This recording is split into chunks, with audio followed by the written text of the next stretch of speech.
what is the ego?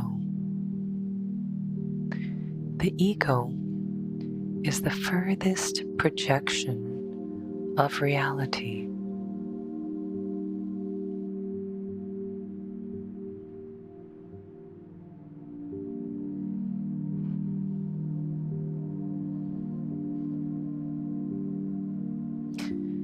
It's the furthest projection of the very beginning of all beginnings, which is the singularity.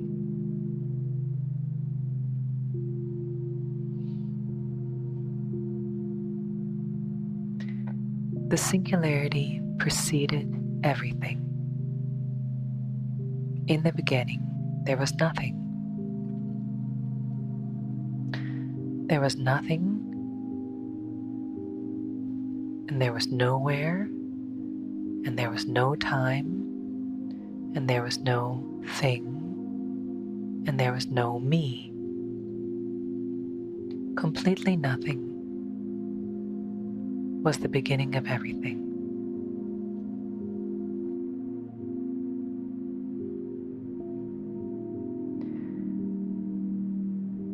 And so this is the undifferentiated oneness. This is the singularity. And because the singularity existed and exists,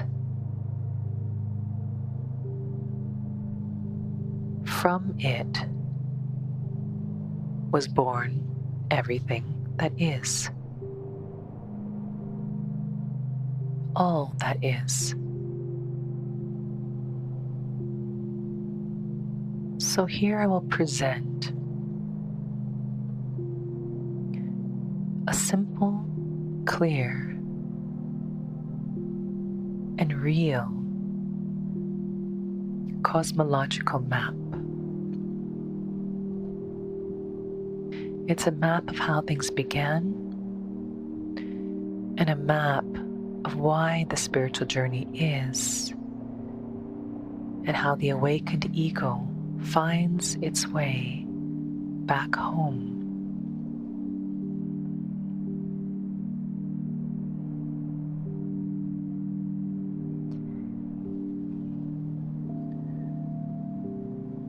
So out of nothing came something, and the first something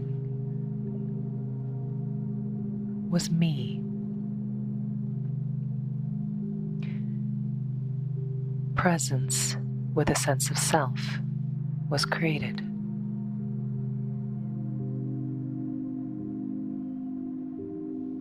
That was the first duality, where nothing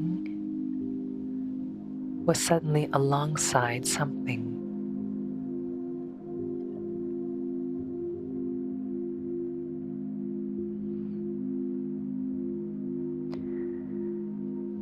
It was simple relation, not complex, but it was a way for existence. It was a starting point for existence. That first presence, that first me, was endowed with creative power. And so we can call that one the Creator. And from the Creator was born I Am. I Am is the child of the Creator. And what is I Am? I Am has 3 dimensions that make it whole: the universe, the source, and God. These are the 3 faces of I Am.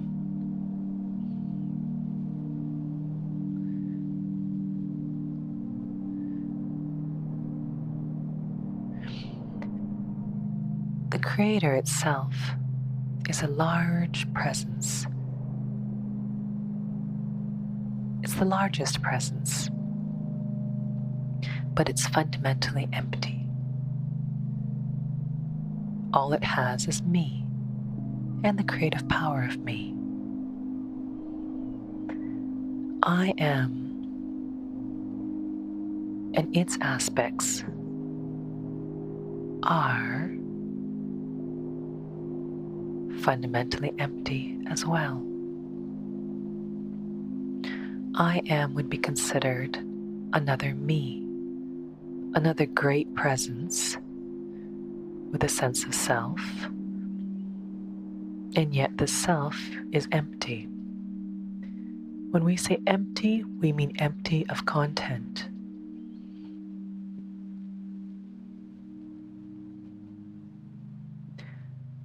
So,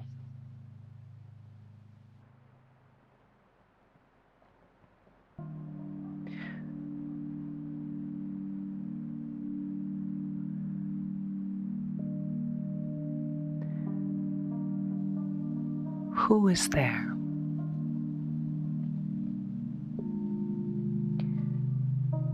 To experience the creation of I am? Who is there to observe I am? Who is there to realize I am? I am simply is. I am was also endowed with creative power.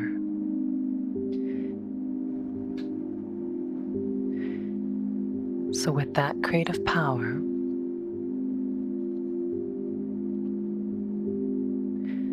the world of things was born. In Chinese, we say the 10,000 things. It means what appears as physical existence.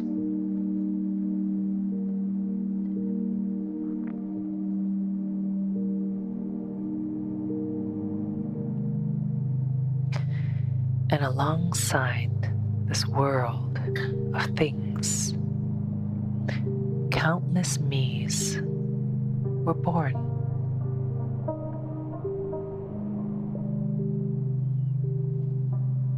Beings, all with a sense of self. We call them souls. Every soul comes from I am. Because every soul is a child of I am, there's an inherent wish for the child to know its parent.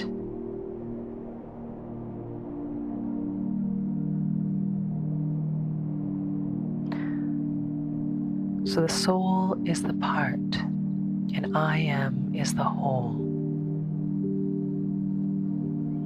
So it's natural for the part to find its way back to the whole and become whole again.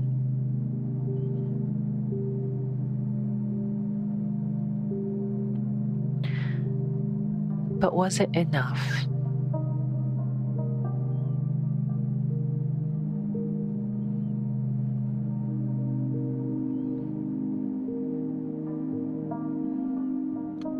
Existence created itself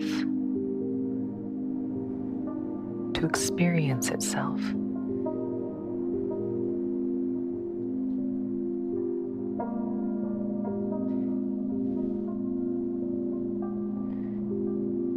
And to let that experience be as expansive, in-depth, and multidimensional as possible.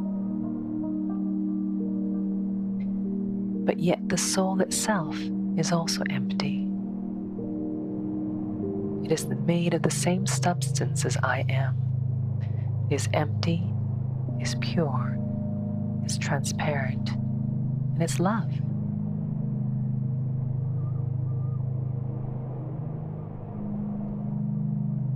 And this is beautiful.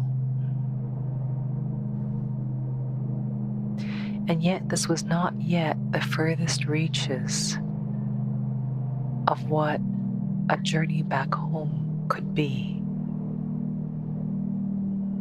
And so the soul also endowed with creative ability,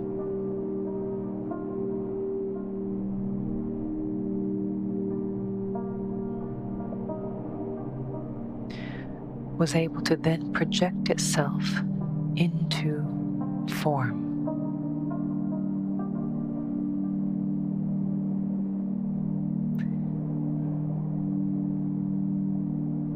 And so what we have is the human. We have the ego in human form that has a different bandwidth for experience and is able to enter into the other extreme of reality. What was missing from the equation was the process from darkness to light, from unconsciousness to consciousness, from forgetfulness to remembrance.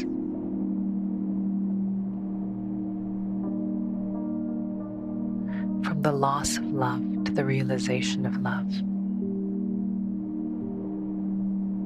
From fragmentation to wholeness. From suffering to peace.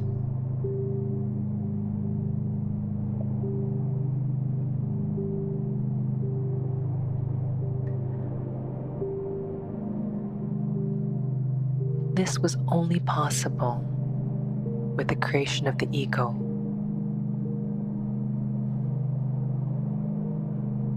Because this experience is not in the realm of the soul, which is already complete.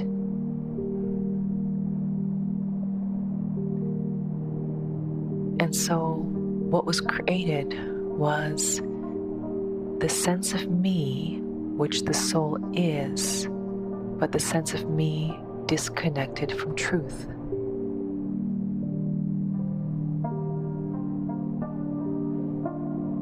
The sense of me born into a sense of separation.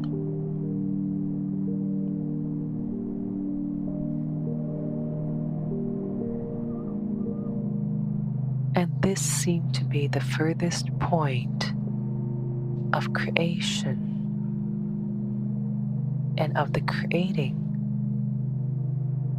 or of the creation of the journey back home.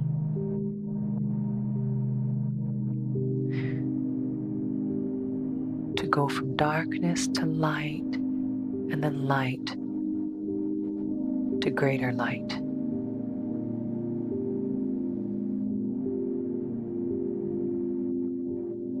From separation to wholeness, wholeness of the part to then wholeness of the whole.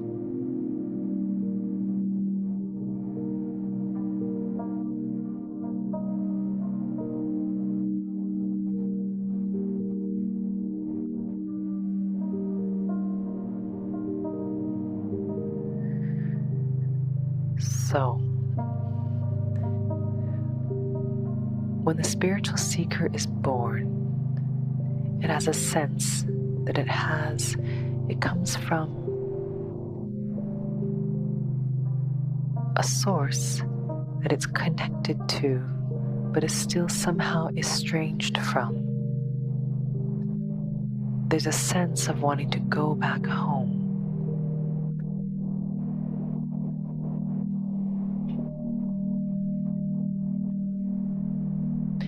And so when the ego begins the journey, because the ego is the one to have the first thought, who am I? Where do I come from? What's the meaning of my life? The ego, the mind of the ego, begins the journey.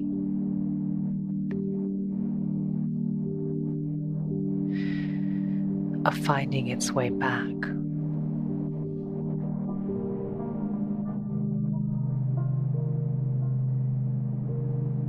And the first step on that journey is where the ego discovers its own eternal nature as soul. And the way the ego realizes the fullness of its soul is for the mind to return to consciousness, for emotions to return to the heart, and for the body to return to being. By return, we mean that it awakens those aspects of the soul, realizing they are the basis of one's existence. And it's from that basis that the aspects of the ego are projected forth. So ego is a projection of the soul. And ego, while its feelings are valid, is by a higher perspective still illusory, because it exists in the realm of phenomena.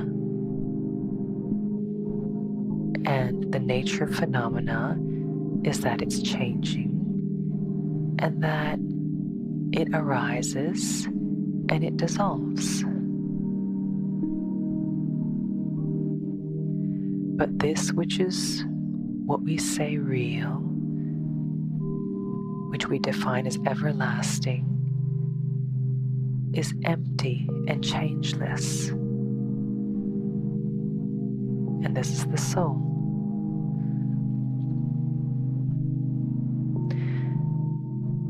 So when the ego evolves into the depth of its nature as soul,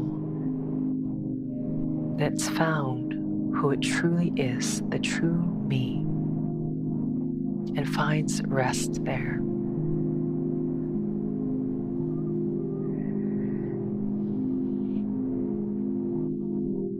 And if the soul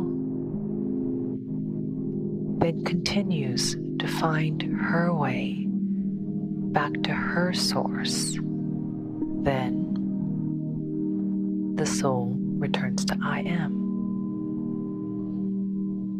And that is when consciousness that's individual to the soul then merges back into the ocean of consciousness, which we call universal consciousness.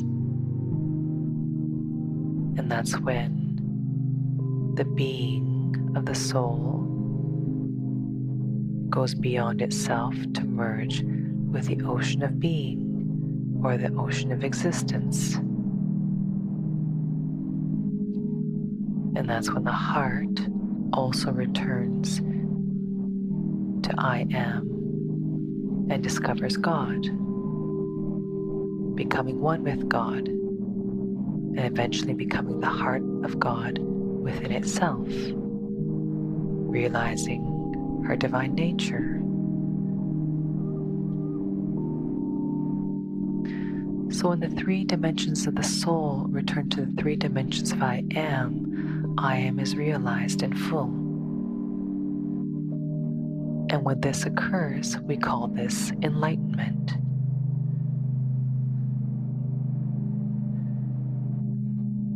We call this self-realization.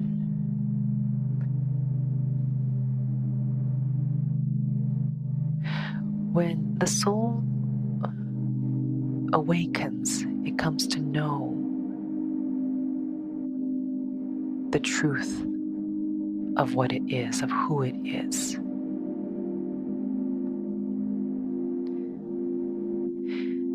But the soul is very interesting. It lives between two worlds. It's able to experience life in the world, and it's also able to realize the truth of its own source in the inner reality.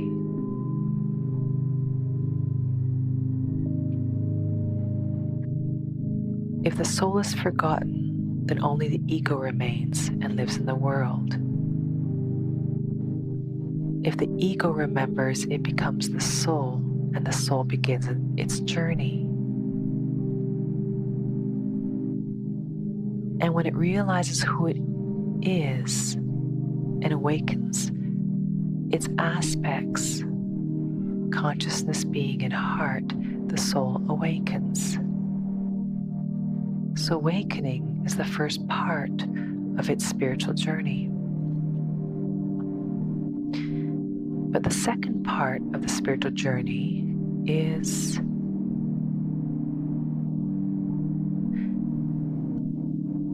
transcendence.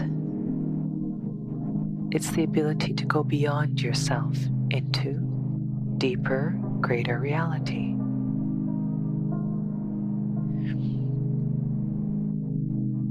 And transcendence happens when the soul goes back to I am.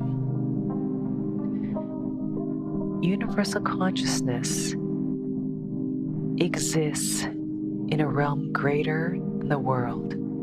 It contains the world, but it is beyond the world.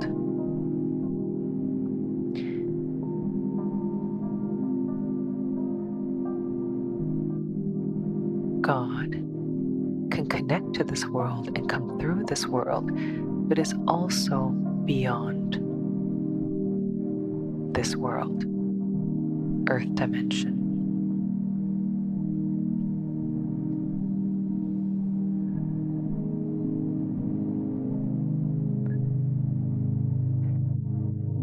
And the ocean of existence, which is the unseen, is also in the beyond.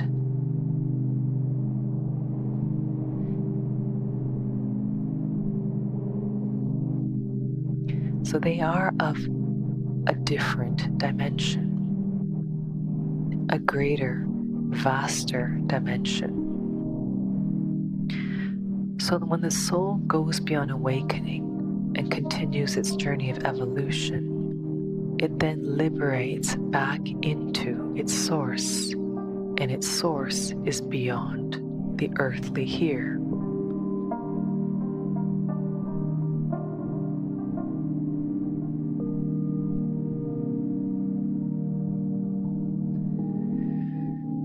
So it liberates into a different space. And it's only when you arrive in a different space that this is called transcendence. So the divine does, in fact, live in another realm, and that realm transcends the earth. That's just what it is. It can manifest and express into the earth, but it anchors in another realm. So when the soul is taking a journey back home, it literally is finding its way back into the dimension from which it came. And then we call that transcendence. And that liberation into the new space is called, well, liberation. It's also called freedom. Because once you leave the former space, you're no longer bound by what's occurred in the former space. It's just like in a dream. Once you wake up in your bed, you're no longer affected by the contents of any dream you've had in the night, because you're beyond it. You're in a realm outside of it. You have the dream realm, and you have the waking time in the earth realm. The earth realm contains the dream realm, but it's beyond it. And so the same applies. When the soul returns back to I am is beyond. It's beyond the earth realm. And therefore whatever's happened, or whatever happens in the earth realm, is contained. And you are in a safe place beyond it. And yet you can contain it, and yet you can fully participate in it. You're in the world, but you're not of the world. So the soul evolves into the greater space towards home. And the interesting turn is when the soul realizes the home, the space, as itself. Not only has it returned home, it's become home.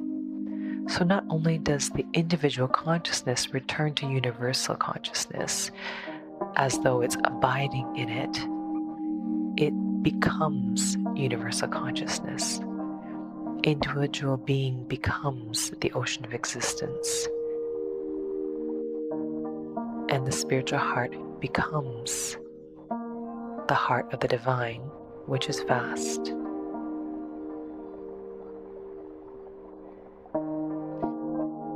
And if evolution continues, if that compulsion to evolve continues to flow through, then I am will return to its origin, which is the Creator.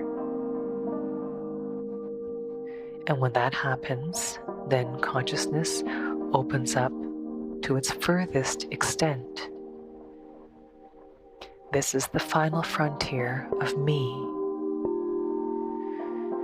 And this is the final frontier of one's enlightenment, because enlightenment can only occur to a me. So one is then liberated into the final space, which is the Creator realm. This is the final space within consciousness. Being is liberated into its final space, which is the Source, which is the unmanifest.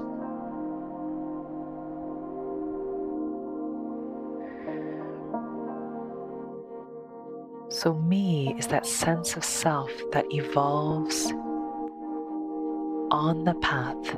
It goes through a journey of evolution, finding its way from fragmentation to wholeness, which is called healing, and then shifts into the spiritual realm, where the individual is then returns to the whole and finds its source.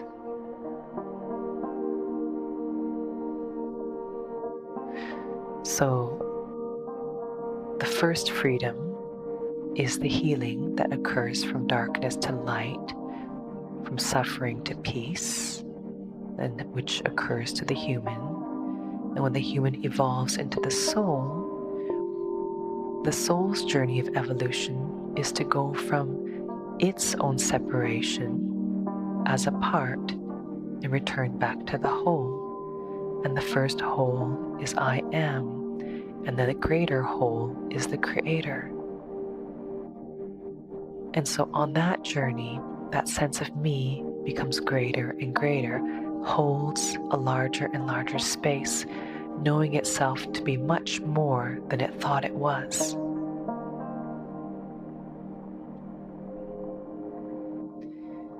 And finally, if the me reaches relative completion and has evolved itself to the furthest extent it can as me, by returning to the Creator realm, becoming the Creator, which is becoming the all that is, then the next stage for me, if it wishes, is to dissolve itself, because itself is the final frontier of separation, and then go back to its own source, which is nothing, the beginning of all beginnings, where everything began. The nothing, the nowhere, the no one, the no space, the no time. That is the singularity. And once you reach the singularity in consciousness, there is no further to go. That is complete and total freedom. And that happens on the horizontal plane. On the vertical plane is the awakening of one's being, which is the awakening of the soul body.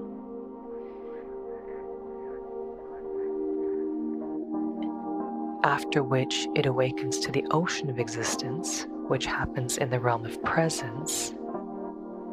And then it liberates into the realm of absence and journeys back towards its own source. The realm of absence we call the absolute. It can also be called the unmanifest, the original emptiness. And then the soul takes a vertical descent into its own source. Again, like on the horizontal plane, moving from one greater container to the next, until it pierces the final container of reality and is liberated into no space on the vertical realm. And that's when the no space of being and the no space of consciousness meet. And then that one is fully liberated. And then that one lives complete liberation and complete freedom and complete infinity, boundlessness, in the most paradoxical way through the human form, which is limited by nature. And if this occurs, then the singularity from which all that is was born has fully manifested the meaning of life, which is the journey of the me that was incarnated into the furthest projection from the singularity, which then takes every step it can to make its way back to the truth of what it really is and where it's really from. So the ego becoming the soul, and the soul returning to I am, and I am returning to the Creator, and finally that me lets itself go to return to know me, which is ultimate freedom. That is the path on the horizontal plane. And once it reaches the soul, it then drops into the unmanifest and pierces all containers until there are none, again entering into no self, no space.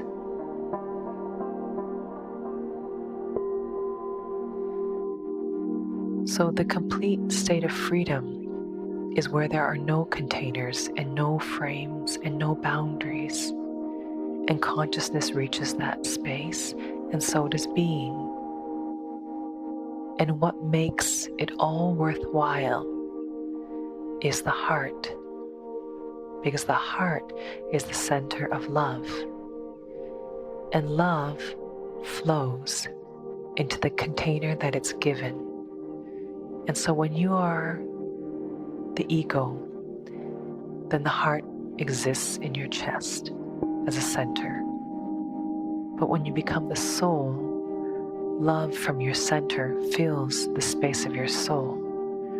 And when you become I am, love fills I am. And when you become the Creator, it fills this even greater space. This greater space of all that is, it fills that. And then when you become boundless in the no self, love flows and becomes infinite. And so your experience of love is the infinity of love.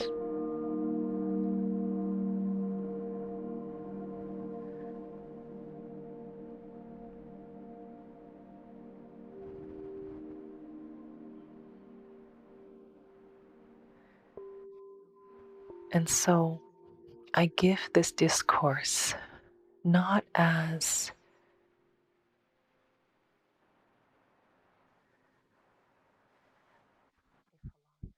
a philosophy, but as truth, as the truth of what's possible when the soul begins its journey back home.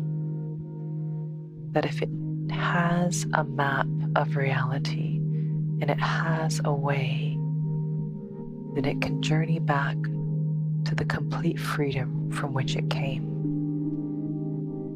And it can live in the body what it is at its foundation: complete freedom, complete love. And that is the ultimate human experience. And so if that journey is taken all the way back home and you manifest the fundamental truth inside the human body, the furthest projection from the truth, then you've fulfilled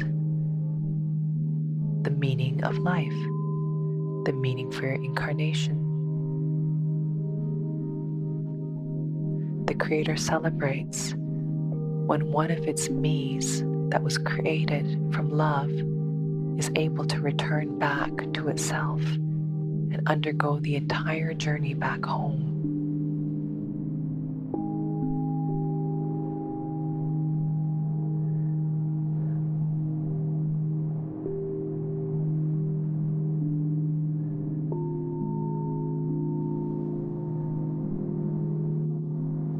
The me, Creator, is that final frontier of celebration about that journey, complete, fulfilled. After which, the last step off the cliff is into complete freedom. No self, nothing.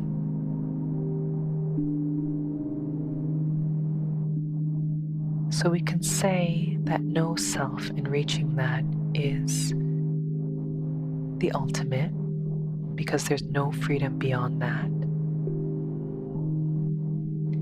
And yet, if you wish as a me to experience singularity as what you are, you may. But if you wish to experience not only the nothing that precedes the all, but the everything that is, which came out of the nothing, if you wish to experience nothing and something, the all that is and the all that is not, then it can round out its entire experience by evolving once again into the state of totality, which is the radical inclusion of all that is.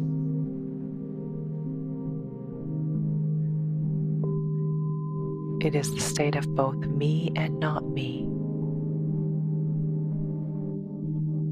here and not here, space and no space. It is love that is, and it is love in form. It is both the being and the becoming.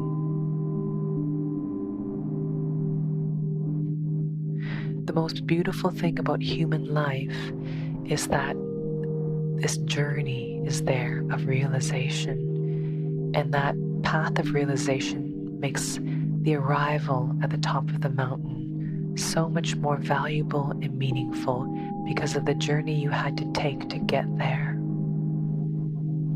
And then the singularity is the mountaintop. So you can stay at any stage of the path that you wish. And if finally you not only want to be at the tip of the mountain, you may also decide to become the entire mountain. And that is totality. And that is possible too. So it's an incredible journey of me. And the most miraculous thing that was ever created was me, the ability to even undertake a journey from separation back into wholeness.